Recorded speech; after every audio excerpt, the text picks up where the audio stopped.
What's up, guys? Welcome back to the channel, guys. The boy Ryan LFC back again, guys. I need a top shelf video for you guys today. I have a special guest coming on the show, the Toronto sports guy. How are you doing today, my brother? Ryan, I am great today. How are you up to? I'm doing great, man. Good to have you on to give me your thought on the Canadian national team. My first question to you, I'm going for it. Do you think Canada have it into them to make it to the next World Cup, Qatar 2022? For the 2022 World Cup, this is honestly probably the best chance Canada has had to qualify for a World Cup since the 90s. I mean, we haven't made the hex since the 90s. And just going to this one, Alphonso Davies is one of the best players in the world in his position.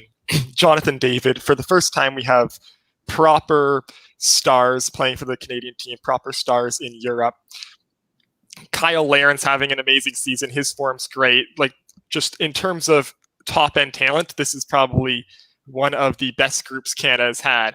So we should, without a doubt, make at least the octagonal round. The question is, once we're in there, obviously in CONCACAF in general, going up against like the Central American teams and teams in the Caribbean, things can get a little dicey sometimes, and it's just those away matches where it's really going to like be a question of whether or not they can actually like find it in them to win in those hard situations. They should, on paper, they should qualify for the World Cup. It's going to come down to a mental thing to see if they can face the adversity when it comes to them, because on paper this is for sure one of the top 3-4 teams in CONCACAF, but mentally it's, can they go to an area that they've never gone before and come through on top? Definitely, I think this is Canada, one of the best chances. The last time the Canadian national team qualified for the World Cup is 1986. And I think this time around, I think they have an excellent squad. When you look at CONCACAF right now, Jamaican looking excellent. They have a lot of players playing in the Premier League and in Europe, United States. They're looking excellent. Talent after talent for the United States. Mexico always been great, but I think Canada have a great chance. Reason why they have some great talent coming through CONCACAF. When you look at Panama, there has been fall off a little bit. Costa Rica, there has been fall off a little bit. They're rebuilding. And same thing in Honduras, they're rebuilding. Costa Rica make it to the last World Cup, and I don't think they're going to make it to Qatar 2022. I think Jamaica and Canada have a great chance to qualify over Panama and Honduras. So, for me, Canada have one of their best chances. But will Canada continue when it come up the big moment? They always fail to deliver. Pressure get the better of them. Last Gold Cup, they get knocked out by 80. I think that was a disaster for the Canadian national team. They always filter when they reach the quarterfinal or the semifinal. They always have good team, but when it reach the semifinal and the quarterfinal, Canada always fall. Do you think they have it in them to go one better this year in the World Cup qualify? And especially the Gold Cup, they're going to come up against some very good team. And this is the right time to prepare the Canadian national team. The Gold Cup leading to the World Cup qualify in September.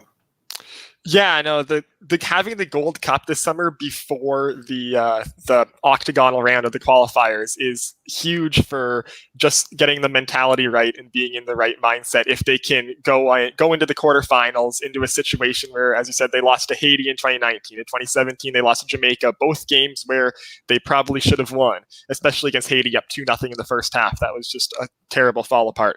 So to have that, they should, again, Canada is like on paper one of the top 4 teams in CONCACAF. There is no reason why Canada should not go to the semifinals at least of the Gold Cup this summer.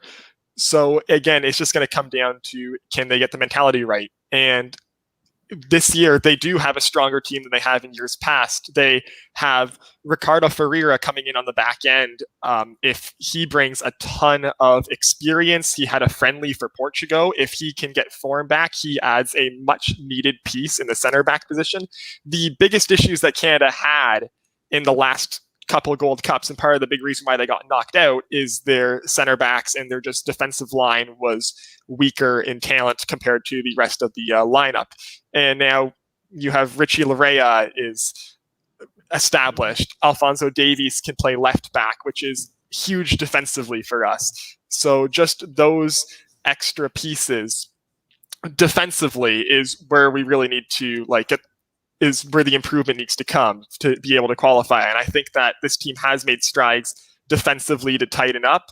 There is players now who are tighter defensively. So just blowing those opportunities or letting a team get a quality chance shouldn't be happening as much. So they definitely have the ability to succeed in this Gold Cup and have the ability to perform in those big moments, be tighter up in those big moments in the World Cup qualifiers.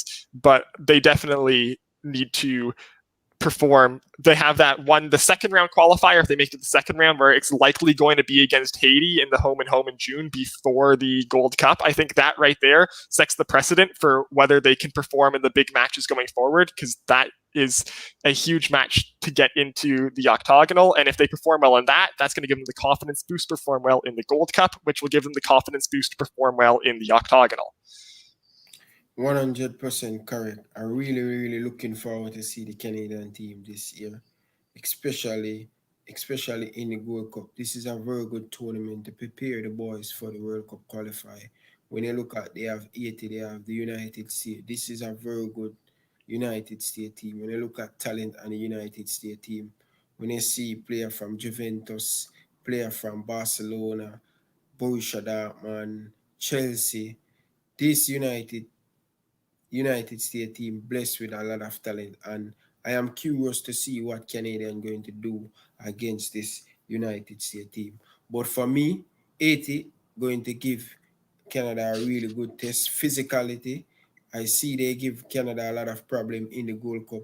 And I think on paper, as I said, Canada have the fourth best team in CONCACAF behind Jamaica. It's going to be either Canada or Jamaica. The back are going to be there for who going to make it to the World Cup qualify.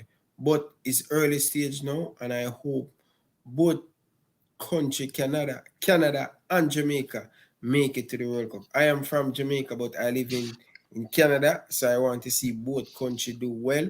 But with the Canadian Premier League, what are your thoughts on the Canadian of their first league put together right now?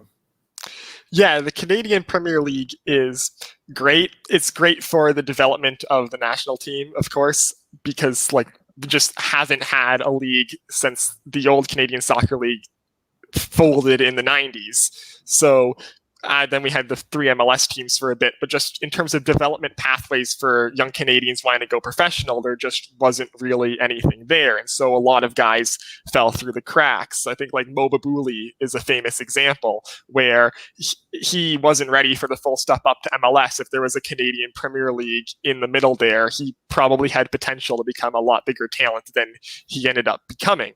So the Canadian Premier League already is a great extra stepping stone for young Canadian players going towards the Canadian national team and for strengthening the Canadian national team. And I mean, they just announced the roster. Well, the 50-player preliminary roster for the Olympic qualifiers in March for the U23s. And of the 50 players on that roster, 10 of them are currently contracted to CPL teams, and 2 of them were on loan in the CPL last season from MLS teams. So of the 50 best U23 players in the country right now, 12 of them were in the CPL last year. So that's a big step for that league, and it's showing that now that already, even though it's only 2 years old, the CPL is being an important part in developing young Canadian players. And as the Canadian Premier League starts expanding to more and more cities in Canada, and as it gets bigger and more popular and the quality of that league goes up, it's just going to be a better league and create a better Canadian national team as a result. 100%. And this is what we want to see in Canada. I want to see more players stepping up. I want to see more young player get in football club. This is what the Canadian team has been short of. So that's going to be much more better for the Canadian national team. But guys, we'll come to the end of the show. If you're new around here, make sure you hit the subscribe button and make sure you go and subscribe to Canadian Toronto Sports Guys. Give him a shout and the link will be down in my description. So go and subscribe to him channel. What do you have to say before we get on? So I say thanks for having me on. Hopefully both Canada and Jamaica can qualify for the World Cup. I mean, the worst case scenario for us is they're the two that are fighting for the last spot. So hopefully we both slide right in and we can have a great time watching 2022 Qatar, cheering for both of them. Let's hope Jamaica and Canada can push out either the Mexico or US. You never know. This is football. You never know what's going to happen. But it's going to be tough. It's going to be tough. That both of us would have wished for, but it's going to be very, very tough. But thank you very much for watching, guys. Until next time, from my boy Ryan LFC and Toronto Sports Guy, I like to say peace out. Thanks for watching.